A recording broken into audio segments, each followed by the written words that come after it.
Welcome to another Quran study. God willing, today we'll be reading from Surah 2, verse 228. Let's all seek refuge in God from Satan the rejected. A'udhu billahi minash shaitanir rajeem. Bismillahir rahmanir rahim. Excuse me. 228. The divorced women shall wait 3 menstruations before marrying another man. It is not lawful for them to conceal what God creates in their wombs if they believe in God and the last day. In case of pregnancy, the husband's wishes shall supersede the wife's wishes if he wants to remarry her. The women have rights as well as obligations equitably. Thus, the man's wishes prevail in case of pregnancy. God is Almighty, most wise. Divorce may be retracted twice. The divorced woman shall be allowed to live in the same home amicably or leave amicably. It is not lawful for the husband to take back anything he had given her. However, the couple may fear that they may transgress God's law. If there is fear that they may transgress God's law, they commit no error if the wife willingly gives back whatever she chooses. These are God's laws, do not transgress them. Those who transgress God's laws are the unjust. If he divorces her for the 3rd time, it is unlawful for him to remarry her unless she marries another man, then he divorces her. The first husband can then remarry her so long as they observed God's laws. These are God's laws. He explains them for people who know. MashaAllah.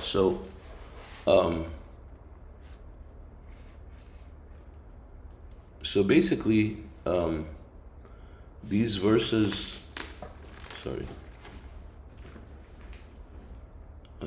these verses are, talking about dealing with the laws of divorce. And the laws of divorce are very specific, and there's a couple of laws that you have to observe and be careful in observing them, because God says these are God's laws, and those who do not observe these laws are the unjust. So we have to be very just and make sure that we observe each and every one of the laws that God has put around divorce. Most of these laws are obviously meant for the protection of the woman, and as God has given them certain rights and protections that were non-existent at the time of revelation of the Quran. And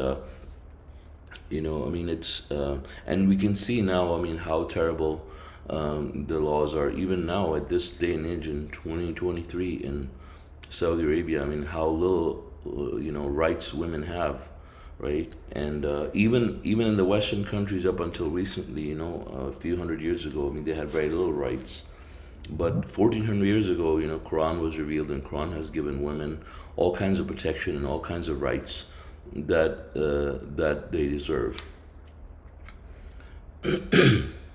So obviously, but it's not just looking after the women. It's also making sure that the men don't suffer during the process as well. And so all these laws are for their own good, and obviously observing God is going to benefit both men and the women.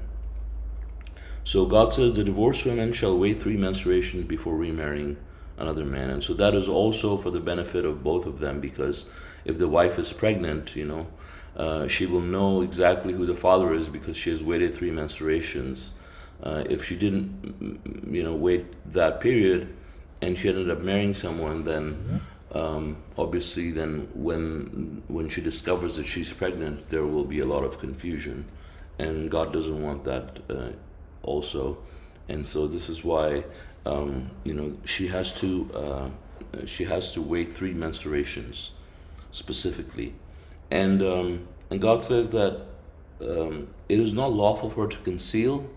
So obviously, there is also a possibility that the woman may be pregnant and she could hide it from the husband. but God says it is not lawful for her to conceal. If she's pregnant, she must let him know that she's pregnant. And then in case she is pregnant, then at that time, it's the husband's wishes that supersede. For example, if in case he wants to remarry her, right?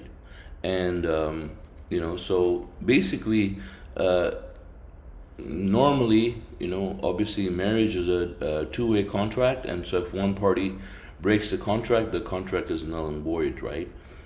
Just like a business contract. But the thing is, in case of pregnancy, if the wife now finds out in this situation that she is pregnant and she wants to leave, in that case, God has given the option, the privilege to the man that his wishes will supersede. If he wants to remarry her, she would need to remarry him. And this is because we know that when women are going through this process of pregnancy and giving birth, they're going through a lot of emotional turmoil and ups and downs. There's depression and there's obviously depression before giving birth, and there's some depression after too, possibility of it.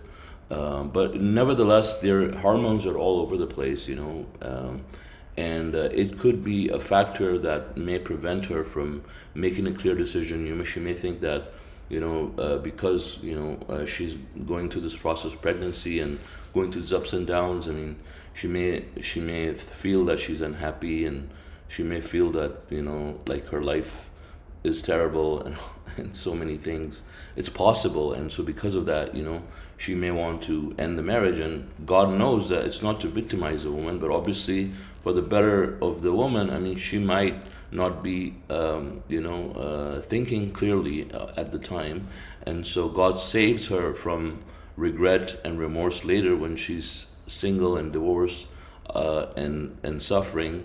She lets husband make the decision at that point, right? So it's not to undermine the woman in any way, but for her own good. And in that case, God says his wishes shall supersede the woman's wishes if she wishes to remarry him. And then also, God has put in retraction for the divorce, right? So at any point, even after the divorce is complete, right, the couple may have second thoughts, and they can decide they want to get together again, right? In that case, the divorce is simply retracted, right? You could have completed the whole process and then decided, you know what, you made a mistake, and God leaves the door open for the husband and wife to get together. And they can do that twice, so you can marry a woman, then divorce her, then find out, no, you want to stay together, then you retract the divorce, and then you get together again, and then go to divorce again. Then you have that last chance to get together after again, so you've been divorced twice with the same person. Now, if you end up divorcing the third time, then you can't just, retract it and get together. Then the wife has to remarry someone else. Then if she gets divorced, then she could marry you, right? And this is also for, the best reasons, right? Because imagine if there wasn't this clause about the 3 divorces. Husband and wife can just end up divorcing and remarrying and divorcing and remarrying all the time, right? And not that people will really abuse that, but some people could end up doing that, knowing that divorce doesn't mean anything. I can just divorce and remarry and divorce her again, and they could abuse this provision, right?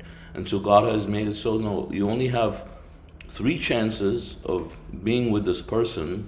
And if after that, something happens, and so let's say you've divorced twice, the third time, after you divorce her the third time, there's no way for you to just get back again, unless she marries another man and then divorces him, and then you remarry that woman, right? And so if anybody in their right mind really actually loves their spouse, they would not let them remarry another man. So they would not divorce her again after the third time. And remember, I mean, going through a divorce is not an easy process, right? It's a very traumatizing experience, and very intense, and experience, and you have to make a lot of adjustments in life. And so that last chance is there for your own benefit. So they should really stop divorcing each other once they remarry the third time, right?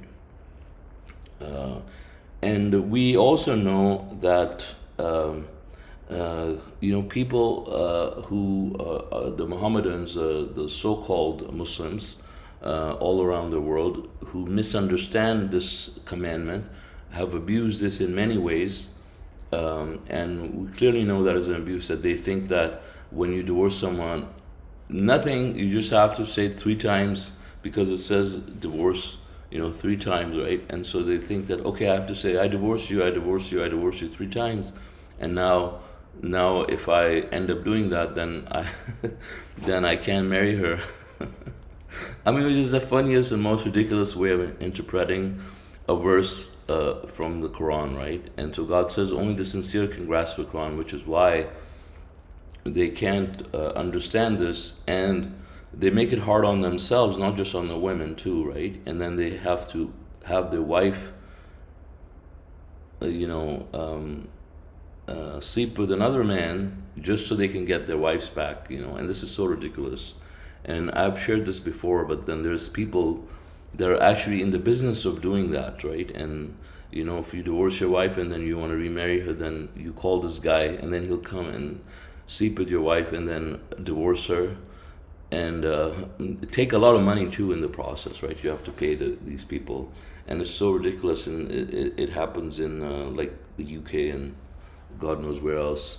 And there's so many ways that these laws are just being abused by just butchering them, right? Literally just so bad. And I think so these laws are these are actually God's laws for the benefit of both the man and the woman. And God says that if there's fear that they may God says that the divorced woman shall be allowed to live in the same home amicably or leave it amicably, right? And so this is another commandment from God, that if the woman during this process, if the divorced woman shall be allowed to live in the same home amicably or leave amicably, right? So now the woman is actually divorced, right? But God says she shall be allowed to live in the same home or amicably or leave amicably. Of course, most women will not prefer to stay in a home where they are divorced unless they really have to, right? And but God gives you no excuse to throw them out on the streets, right? Which is the first thing that people do when they divorce someone. They literally kick them out of the house, right? If the woman has the upper hand, I mean, she will do it. And if in societies where the man has it, I mean, he will do it, And but God says no, just let them at least stay. I mean, they may want to leave themselves, but obviously, you don't throw them out. Don't put pressure on them. Don't. I mean, obviously, there's children involved. I mean, there's so many things, right? And so it's an extremely delicate process that you have to follow all of these commandments, and not the way people deal them. Even in the Western society, I mean, the way people deal with it sometimes, is abusive, right? And a lot of times even men are abused during this process, and people end up falling in depression or suicide, or all kinds of stuff, right? Can happen. Especially the part about being amicable, is very important. It's difficult for people who are divorced. They may have a lot of resentments against each other, but they have to observe God's laws and be amicable, especially for the benefit of children. They have to remain very amicable and for the psychological well-being of both the individuals as well. And then also God has put laws in place. For example, if you have given stuff, things, material things to the spouse, whether it's the wife or the husband, God says, for example, for the man, that he should not take back anything from the woman that he has given her, unless she decides to give her willingly, decides to give it to him willingly. He shouldn't take it from her, right? This is God's law, and so we have to be very careful in doing that. This is something that a man should not do. This is very satanic, obviously, and but if they fear that they may transgress, they commit no error if the wife willingly gives back whatever she chooses. So you leave it up to the woman and say, okay, because it's possible. Let's say the man doesn't have anything, right, and he has given stuff to the woman, and if he just leaves it in that situation, maybe it's going to be hard for the man. God knows that there could be very different circumstances. So this is why the provisions in place that God says, she can give back whatever she wants. It's up to her. But obviously, no woman should be put in that position to give back anything. The husband would have given her. It's up to her. Maybe she doesn't need stuff, she can give it to him, right? God says, do not transgress them. These are God's laws. Those who transgress God's laws are the unjust. And we already discussed about the 3 divorces, right? And so obviously, the way that there's this divorce system in the West that is called like instant divorce, they call it, where they do it 3 times, and it's ridiculous. But God is actually talking about going through the process of divorce. You have the 4 months cooling off, then you have the 3 menstruations, and after that you do the divorce. Then that is a divorce, right? You don't have to repeat it 3 times. That's one divorce, right? And after that divorce, obviously just by saying you divorce someone doesn't mean anything 3 times. You still have to go through 4 months cooling off process. Then you have to go to the 3 menstruations, and then the divorce is the 4 months cooling off, and then the divorce happens. Then you have the 3 menstruations before remarrying anybody, right? So the thing is that just by saying divorce, it doesn't mean anything. So people need to be clear on that, who are listening or watching. Verse 231, do not throw the divorcees out onto the streets. If you divorce a woman, once they fulfill their interim 3 menstruations, you shall allow them to live in the same home amicably, or let them leave amicably. Do not force them to stay against their will as a revenge. Anyone who does this wrongs his own soul. Do not take God's revelations in vain. Remember God's blessings upon you, and that He sent down to you the scripture and wisdom to enlighten you. You shall observe God and know that God is aware of all things. So either way, if the wife wants to leave, you can't force her to stay, or if she wants to stay, you can't force her to leave. She should be left on her own what she wants to do. Whether stay or go, it's up to her completely. If you divorce a woman, once they fulfill their interim, do not prevent them from remarrying their husbands if they reconcile amicably. So this is a case where someone's married to a man, and then she decides to marry another man, and they go through a divorce, and then she decides that she wants to marry the first guy, the ex-husband. And so in that case, the new husband who's being divorced should not prevent her from remarrying the first husband, right? And God says, if they reconcile amicably, this shall be heeded by those among you who believe in God in the last day. This is purer for you and more righteous. God knows while you do not know. So God says this is purer for you and more righteous. And obviously, imagine being in a situation where a woman wants to marry her ex-husband and you're preventing her. How would you force a woman, to live against and force, to have feelings for you when she really just loves her first husband, and God knows the mistakes can happen, and so she may regret it, and obviously she may have kids and life with the ex-husband that she wants to go back to, and she realizes she made a mistake and she wants to get back with him. So God says if that happens, you should let them go, and it's more righteous and more pure for you.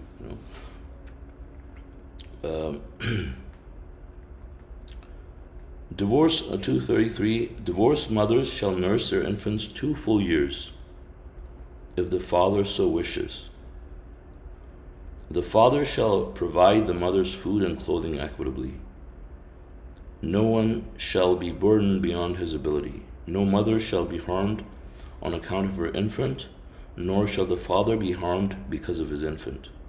If the father dies, his inheritor shall assume these responsibilities.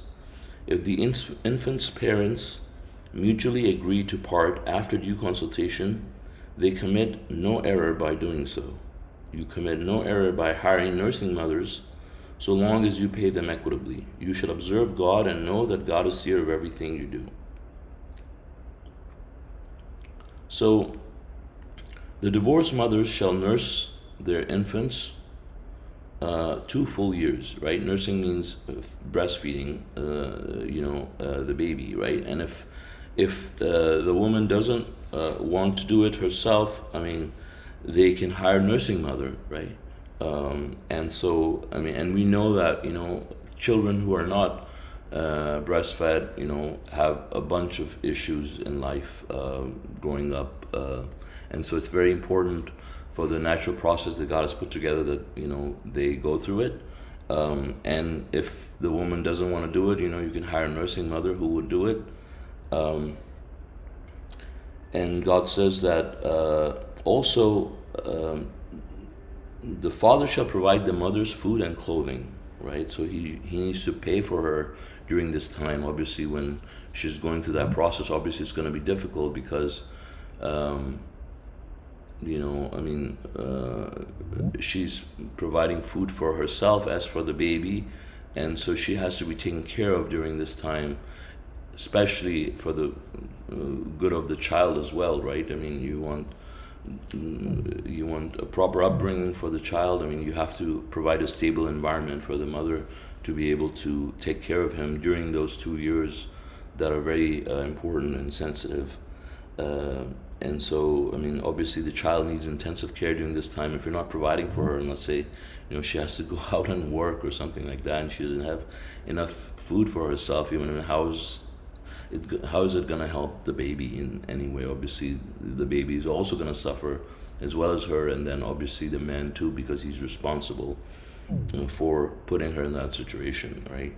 And so, God says you commit no error by hiring nursing mothers so long as you pay them equitably, right? So nurses also have to be paid for, and you should observe God and know that God is seer of everything you do. 234, you shall observe the pre-marriage interims.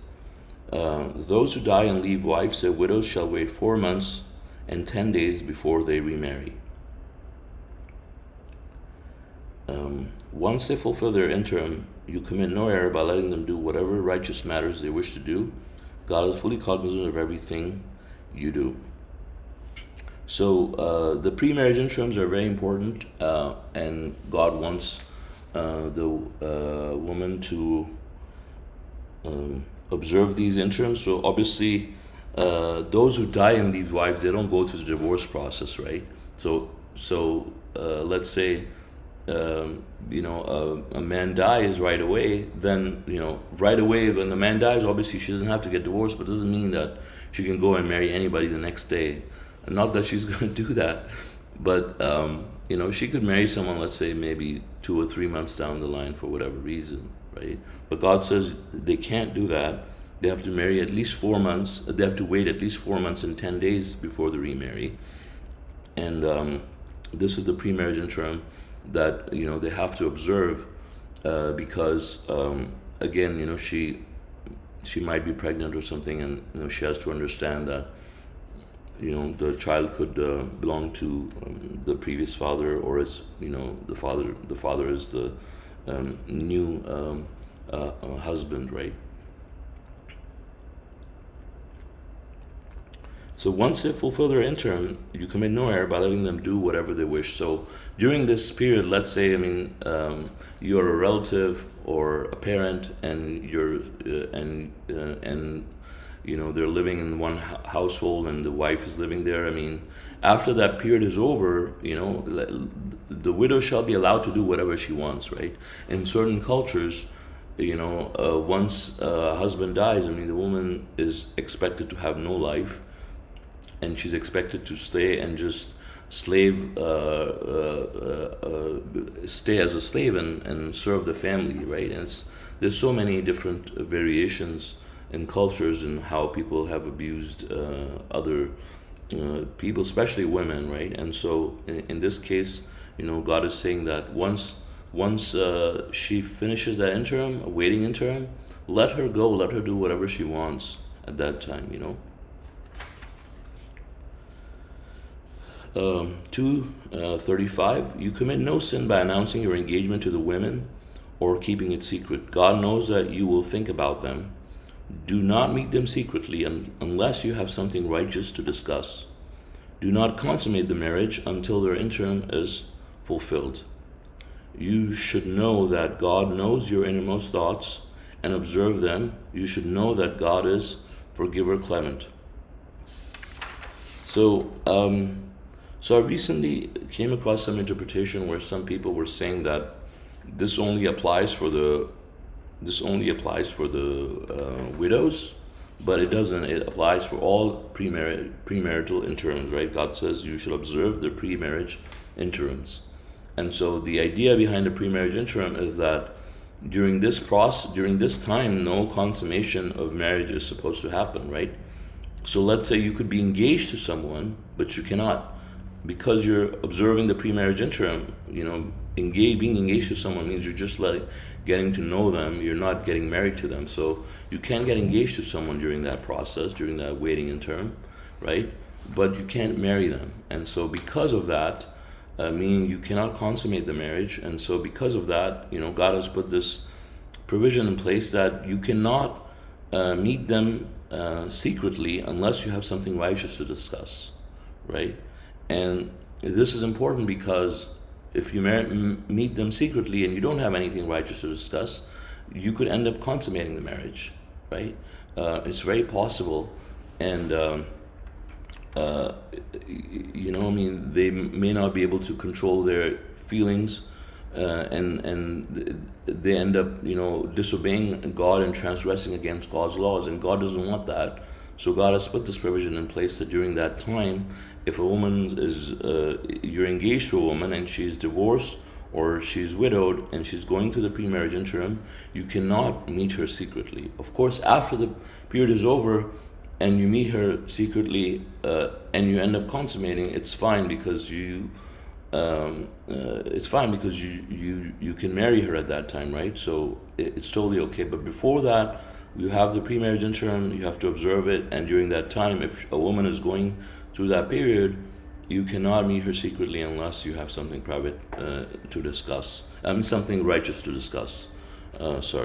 So God says that do not consummate the marriage until their interim is fulfilled. So very clear, right? You should know that God knows your innermost thoughts and observe Him. You should know that God is forgiver, clement. Breaking the engagement. You commit no error by divorcing the women before touching them or before setting the dowry for them. In this case, you shall compensate them, the rich as he can afford and the poor as he can afford. An equitable compensation, this is a duty upon the righteous.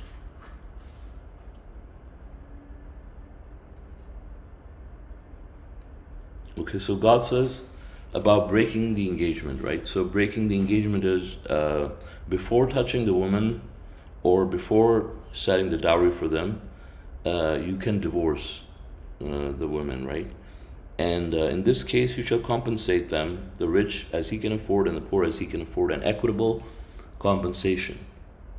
This is a duty upon the righteous. I have never seen anybody compensate someone for breaking their engagement, right? But God says this is the righteous thing to do. If you end up breaking an engagement, obviously, because engagement is a serious obligation, right? It's not just like, oh, just in case, I want to marry you, I'm doing this, it's a serious obligation, it's a serious commitment. And so based on that, you should compensate them equitably, based on how much you can afford, right? Based on whether you're rich or poor. Now, in this case, even before setting the dowry for them, right? And after you set the dowry for them, God says in verse 237, if you divorce them before touching them, but after you had set the dowry for them, the compensation shall be half the dowry, unless they voluntarily forfeit their rights, or the party responsible for causing divorce chooses to forfeit the dowry. So let's say the woman decides to break the engagement. She can just say, okay, well, I'm not sure about this, and I made a mistake, and I just want to break the engagement, and you don't owe me anything, because obviously otherwise it could be a thing where a woman goes and engages with people and then gets compensation, right?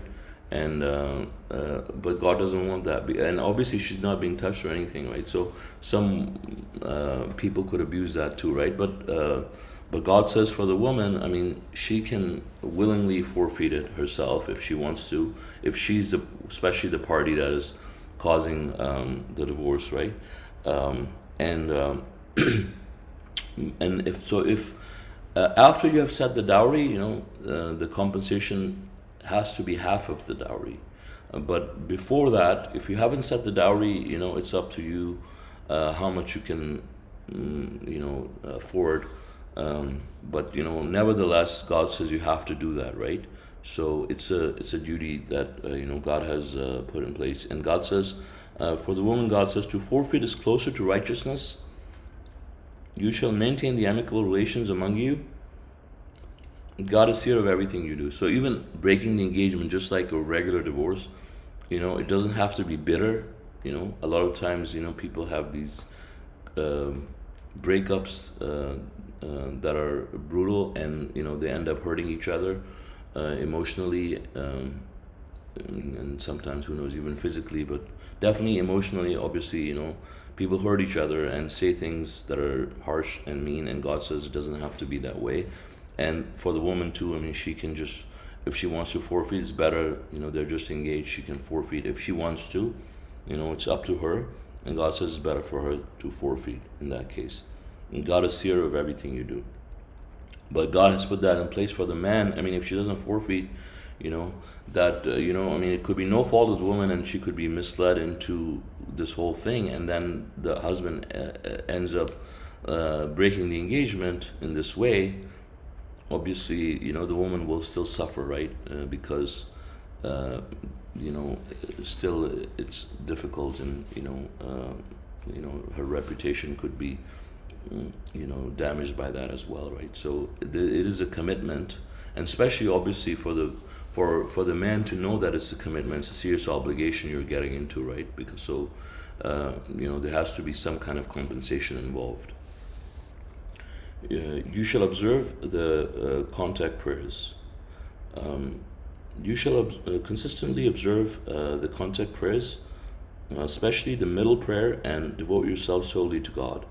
And the footnote says all 5 prayers are found in 238, 11, 114, 17, 78, and 24, 58. So when the Quran was revealed, the contact prayers had already been in existence, Appendix 9.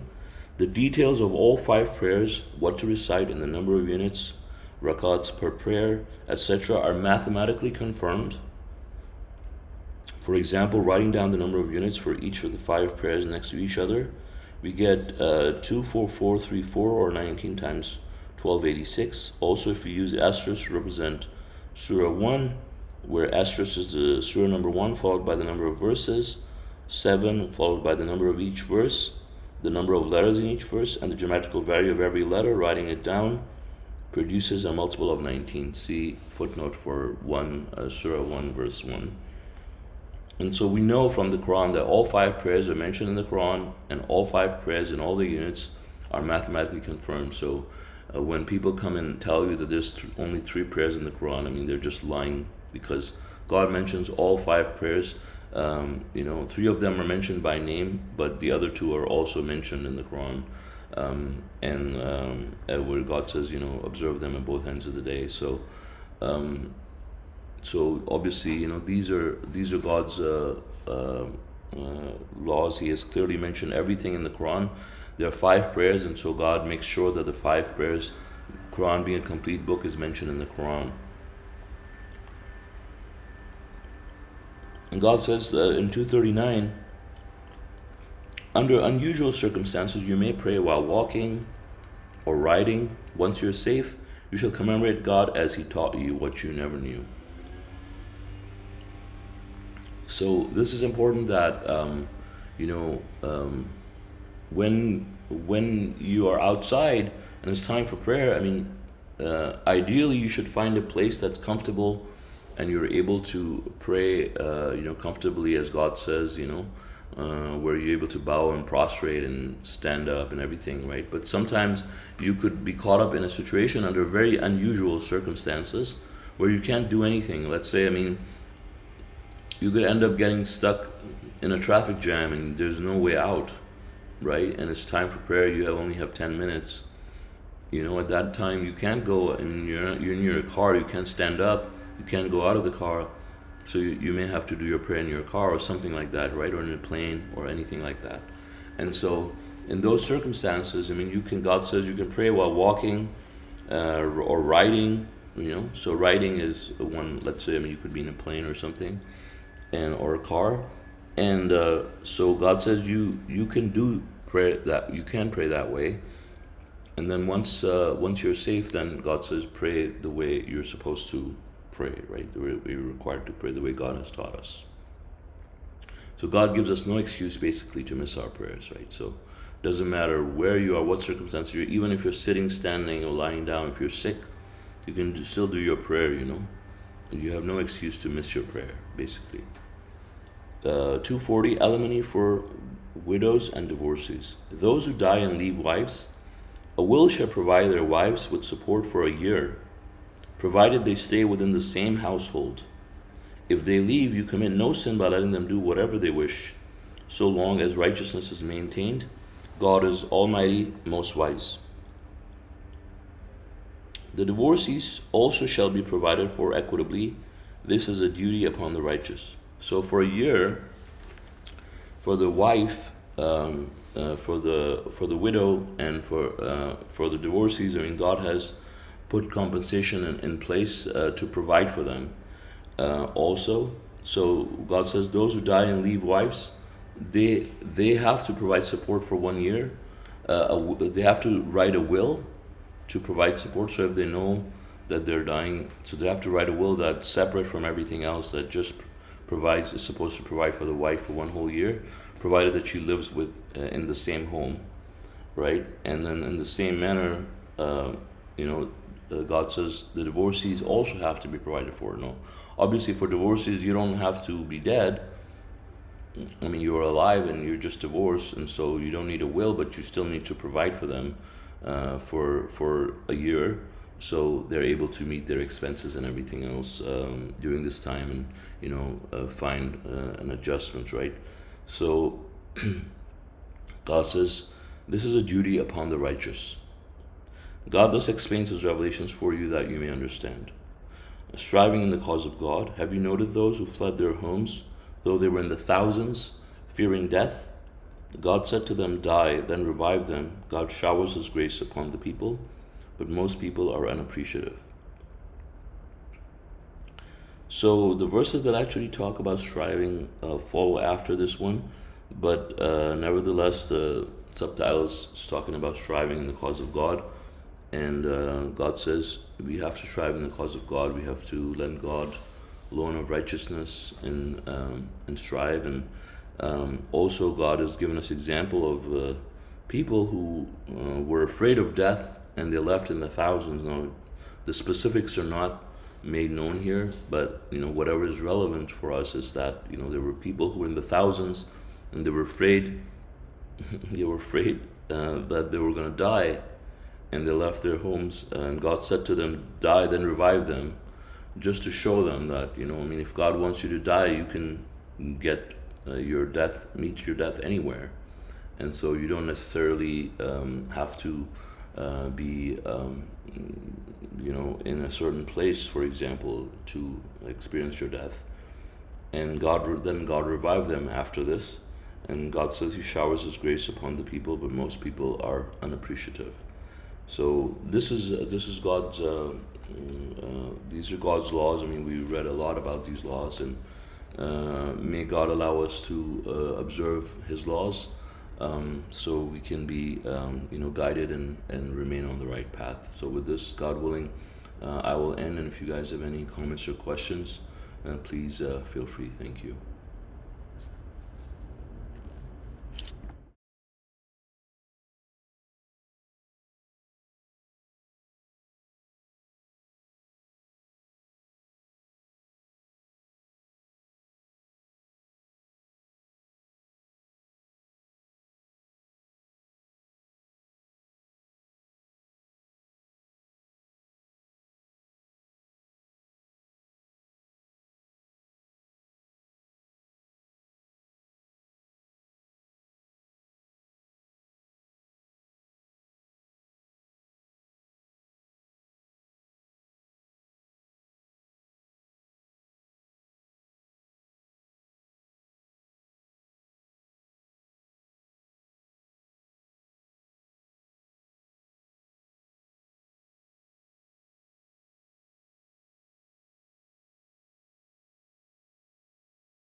by telephone, and the other person is try to abuse this, the relation, to disclose some things. So I don't know. So that's why I'm thinking. So up to what level, the marriage, when you get married, this is another level of the relation. So because we are getting to know, we are not sure that we are getting to marry each other. So, and before the marriage, if you get too close, so maybe it will, if sometimes if the breakup happen, so what will be the relation? I think the both person will victimize, in next life.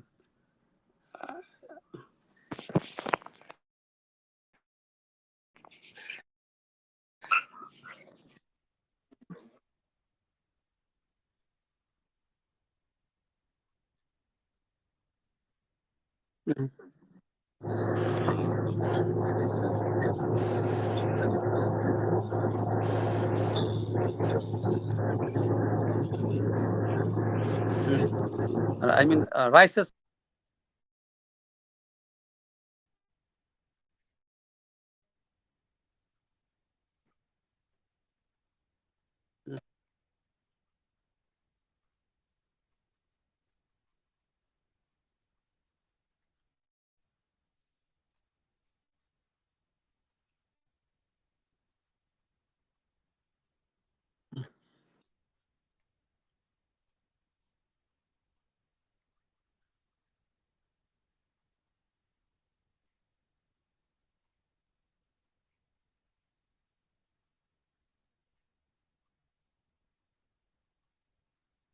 Mhm,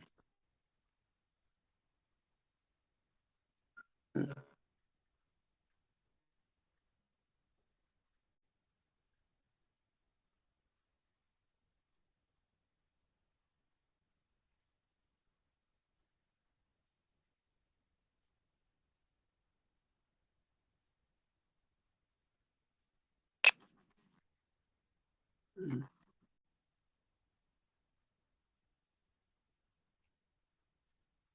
mhm,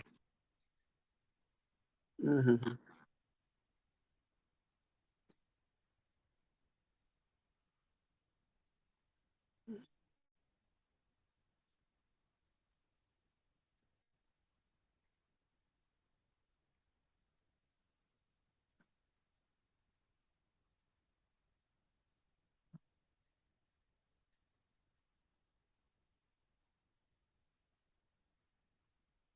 mhm,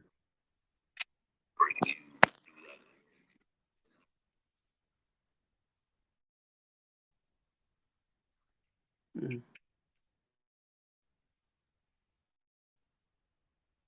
mhm, mhm.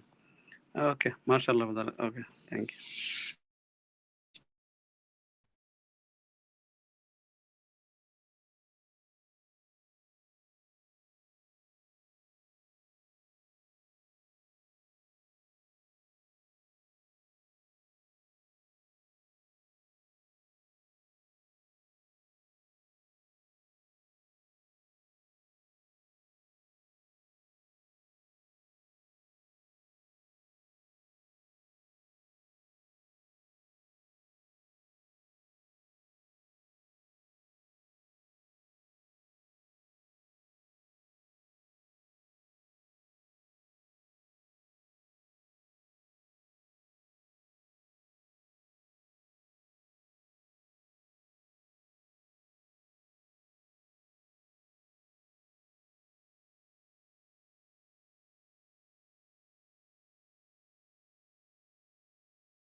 Idea, Allah, the understanding.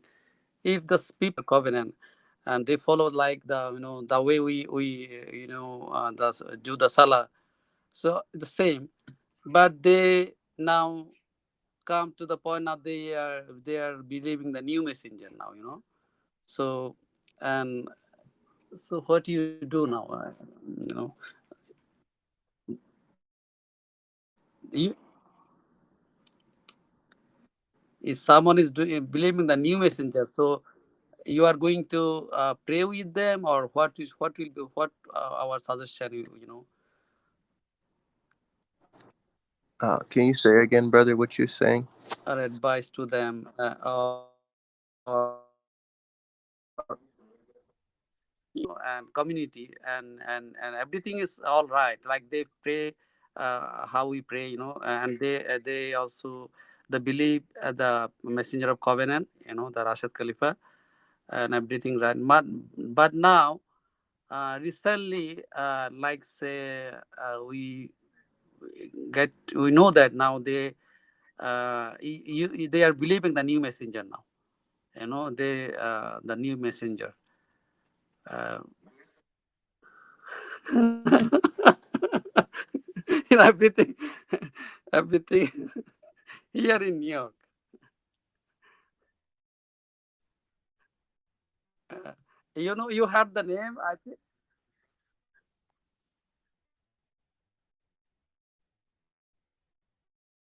Mm-hmm. Yeah. So, mm, uh, so, so no, no, you have no say exam. So can you give them time? Like, okay, now you today you understand, and you know that, oh, they are believing someone, but you don't know before, like 2 3 months. Now you get to know, oh, they are believing someone, the new messenger. So that from that day you,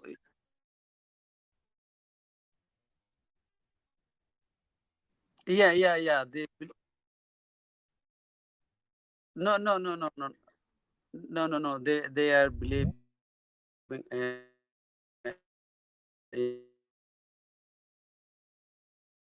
yeah, and what will be your time like for.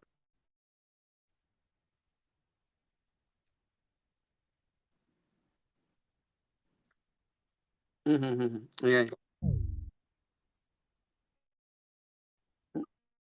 Mm-hmm. Mm-hmm. And I didn't believe that messenger, but is there still, a couple of weeks now.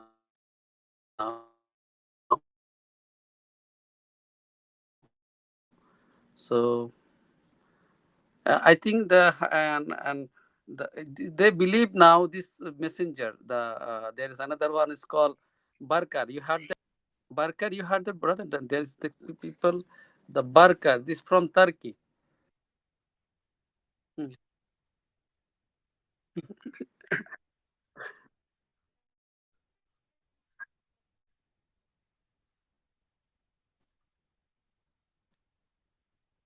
Mm.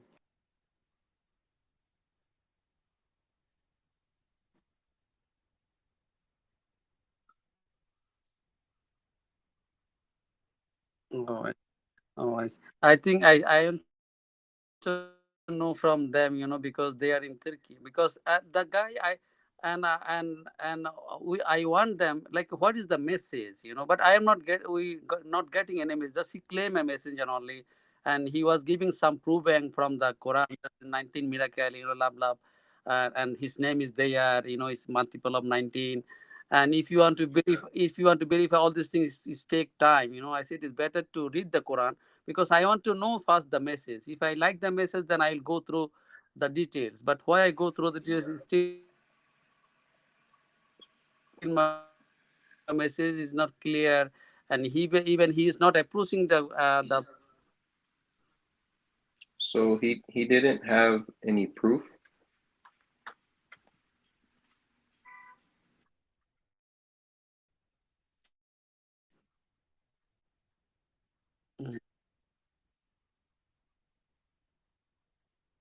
Mm-hmm.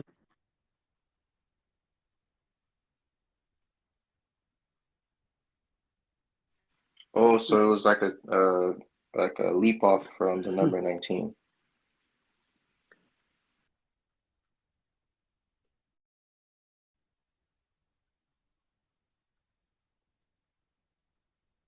Mm-hmm.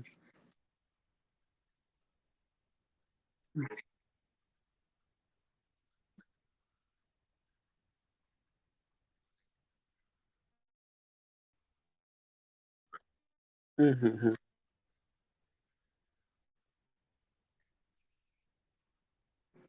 Mm-hmm.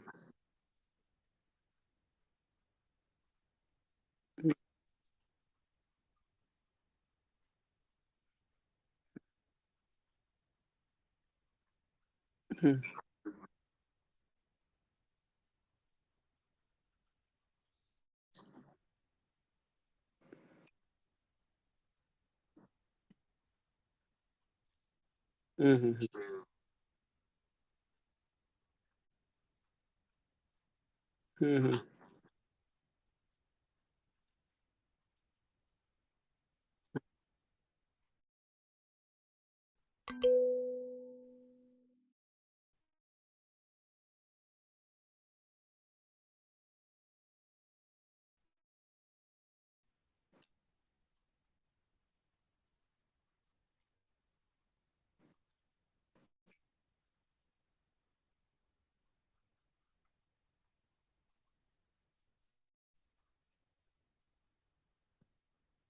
Mm-hmm.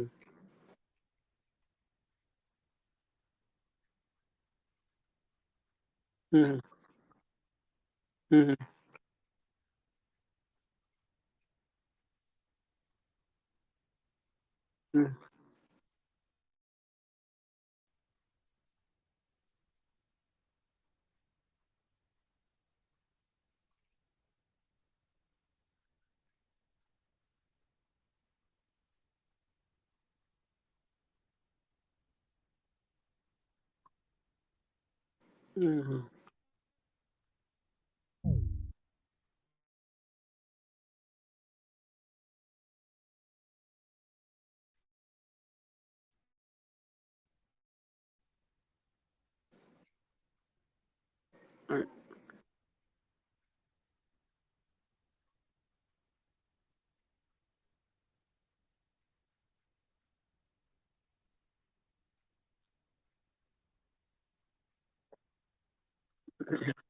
Mm-hmm.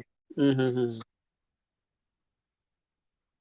Yeah, yeah, yes, yeah, yeah, yeah, yeah. My understanding was the same. Yeah, and yeah, the Satan is working very hard to the to give the submitter and a lot of messenger, and already they already picked so many people. The one I also study him, not that much, that the Albans, and I found him nothing. It's like contradict so many things, and he's also copying something the way and the messenger of covenant he did, and he is trying to do something that way, but it didn't make sense to me, and I also reply him some love, and he reply me, okay, this gone.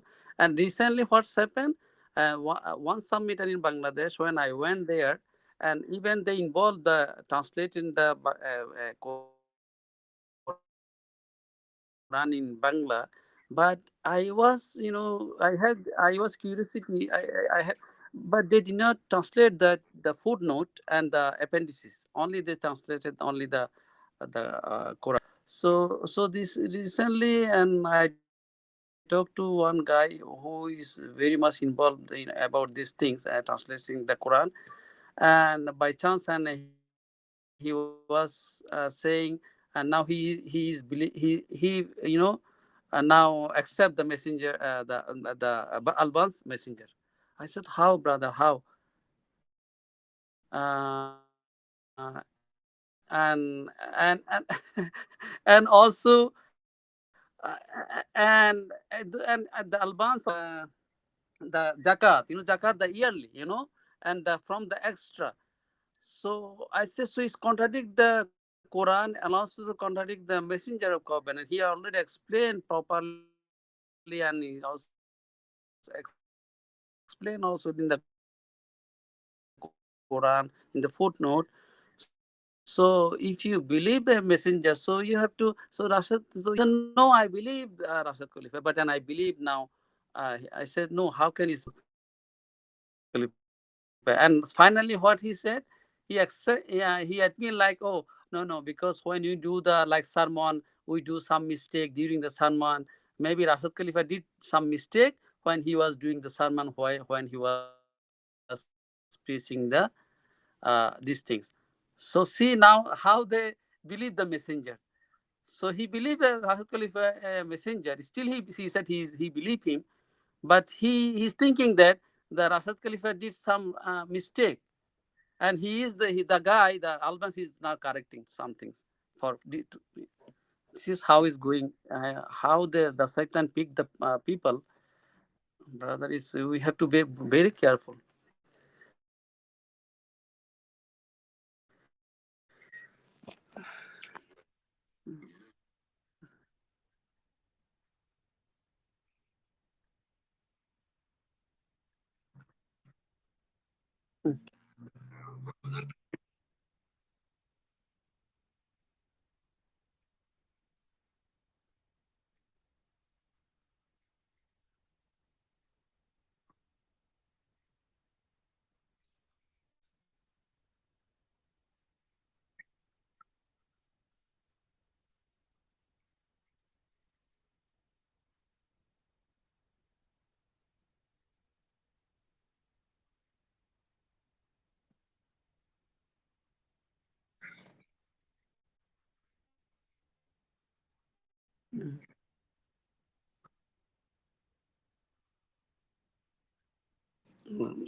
Okay, mashallah.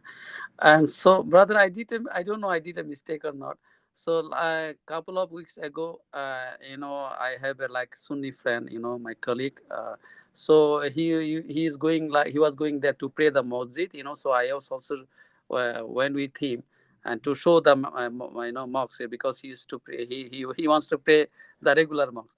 So I went with him, and I did the evolution in the mosque. I said, okay, let me, because I'll not pray.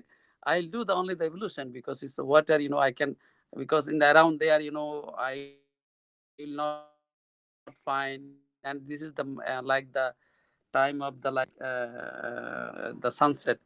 So, and I did the evolution, and he went to the masjid, and I went to the restaurant and I pray there. So, and I thought it's okay to just, I did the only evolution. So, what is your, about this? We can do the evolution, or we cannot go, we cannot enter, in the mosque, even. Is it anything wrong doing the evolution in the mosque? Because I was going with someone, so, and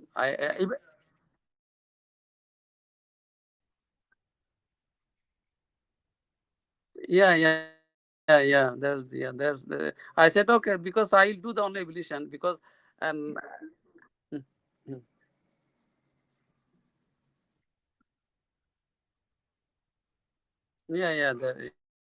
yeah.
Here, could I say something? Um, so where I work, it's called a multi-faith room, but the room is really joint. Everyone goes in, like so-called Muslims go in there. And I used to go in there when I was just learning, figuring out submission and figuring out my contact prayers. But like what I've come to find or hear when I was inside is like someone saying other than just La ilaha illallah, they'll say Muhammad or something. And it's called a multi-faith room, but so-called Muslims go in there. So I'm choosing not to go in there because that room is full of people who aren't saying what they're supposed to say. So that's why I think what you had just said, as long as it's a meditation room, you got to be really understanding of meditation. Is it like is this room for prayers or is it meditation? You got Jewish people coming in here. You have, I guess, all different type of religions, and it's not just like one. Yeah, but in my experience, I chose not to go in there because it was being devoted to other than God.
In 2436, it also says God's guidance is found in houses exalted by God.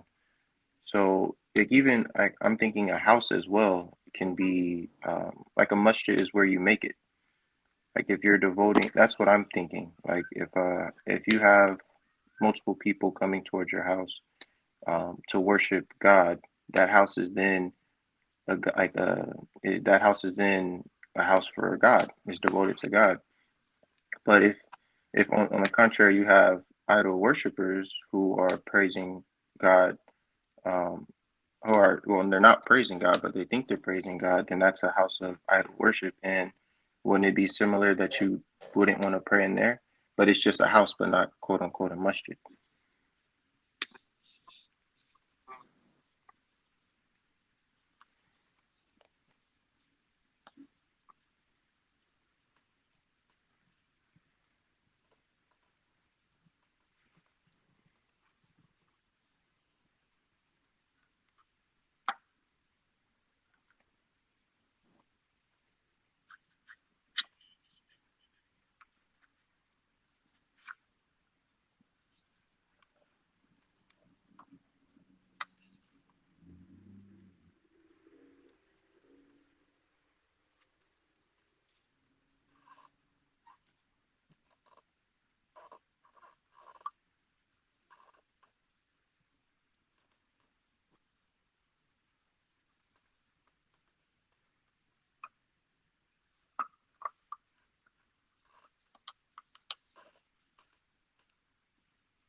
Right, yeah, I agree with you. If I'm seeing any sign of like anything, I really just stay away. Um, just or like just for the simple fact, like I'm seeing people who are doing the religious duties of Islam, but they're not actually doing them in a room, but the room is called multi-faith, so it should be all different type of people coming here, but it's mainly this group of people, then I'm gonna stay away. Yeah, it's called the multi-faith room. So, multiple faiths should be coming in.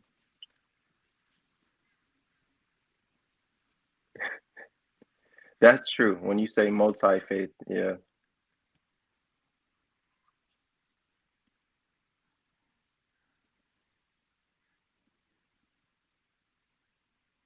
Yeah, because a meditation room is like you might have someone. Yeah, go ahead, brother.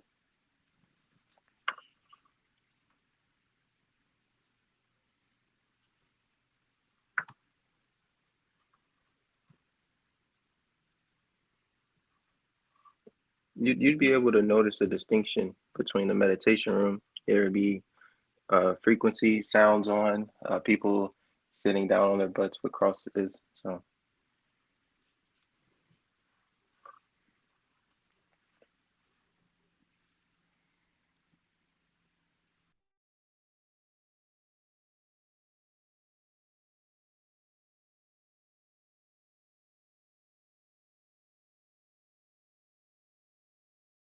there's like chanting sounds.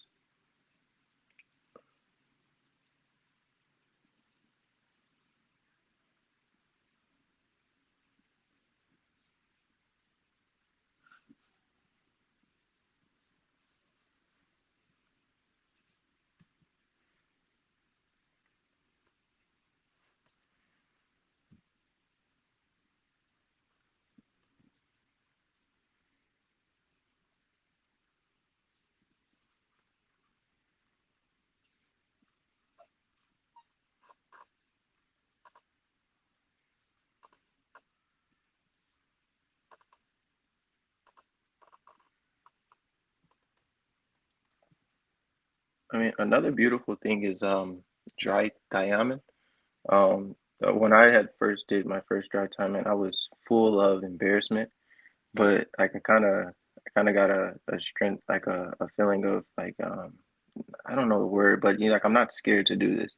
I know this is something acceptable by God. You touch clean, dry soil, and then it's touch your face and then your arms, if I'm correct. So you could even do that as well, if it comes down to you not wanting to be in a worship a masjid that doesn't worship God. Dry tayammum? Yeah, dry ablution. Dry ablution. So if someone is wanting to pray, but they haven't like the option to go toward well, they don't want to go towards this masjid, but they don't. I guess they don't know what to do. That God has even created the option to do dry tayammum or the dry ablution. And I would, oh, mm, well, yes, yes, you're right. Yes, you're right. If you can't find water, yeah, you're right. Yep, yep, you're right. Yep, that's my fault. Yeah, it's very clear in 443. If you can't find water, you shall observe dry ablution by touching clean, dry soil, then wiping your faces, hands therefrom therewith. God is partner forgiver. So yeah, that's my fault.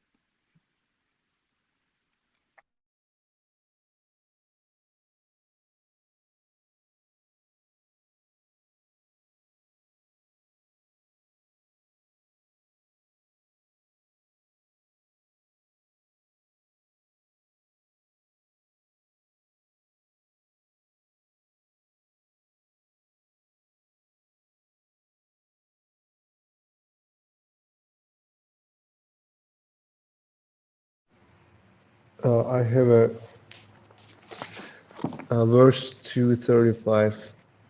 You commit no sin by announcing your engagement to the woman or keeping it secret.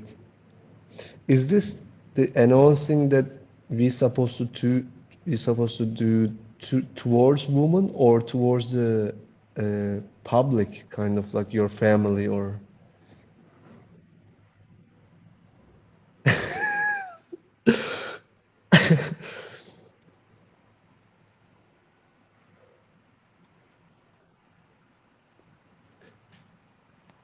Okay,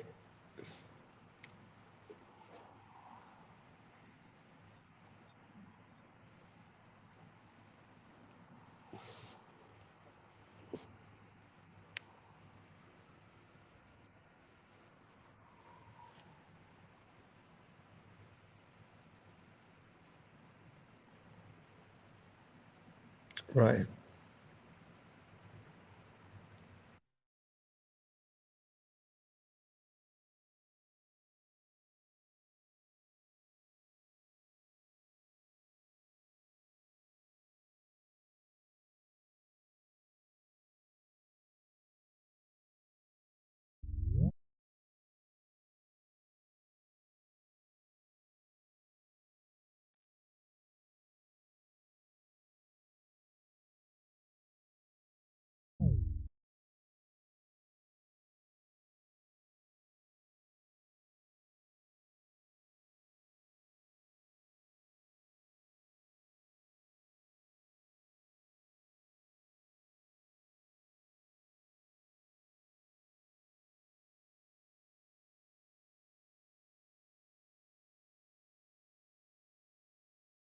Yeah, brother, I think because of the English, like not because of the English, because of my lack of English, the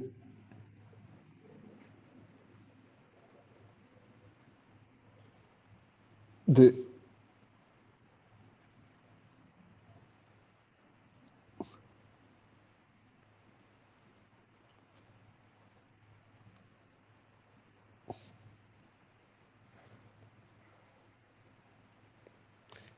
yeah,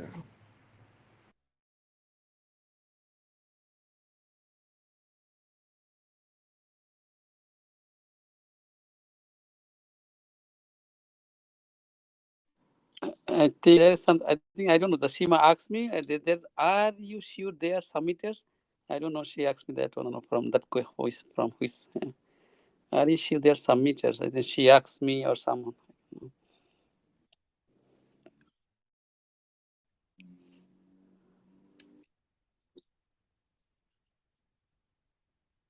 Oh, yeah, oh, yeah, yeah, yes. You know, there people are, yeah, in our community, in all over the now, so many people. Oh, I'm a submitter, but I see when I talk to them, I engage with them now. I see they don't have the so many things basic submitter they don't follow, but they say they call themselves as submitter. So what we can do now? Yeah. So in that sense, they are submitter. I'm God knows who is, but they are calling or submitter. So I know them. Okay, oh, submitter, and it's like that. So many submitters now, even the very small, still, so they call submitters. Yeah. So,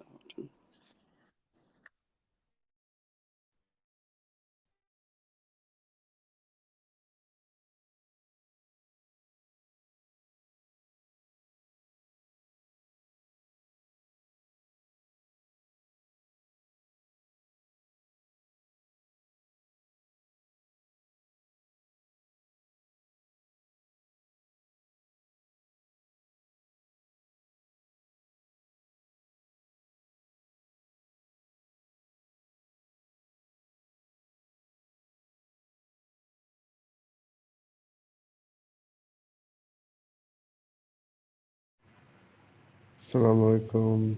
God bless Assalamu you.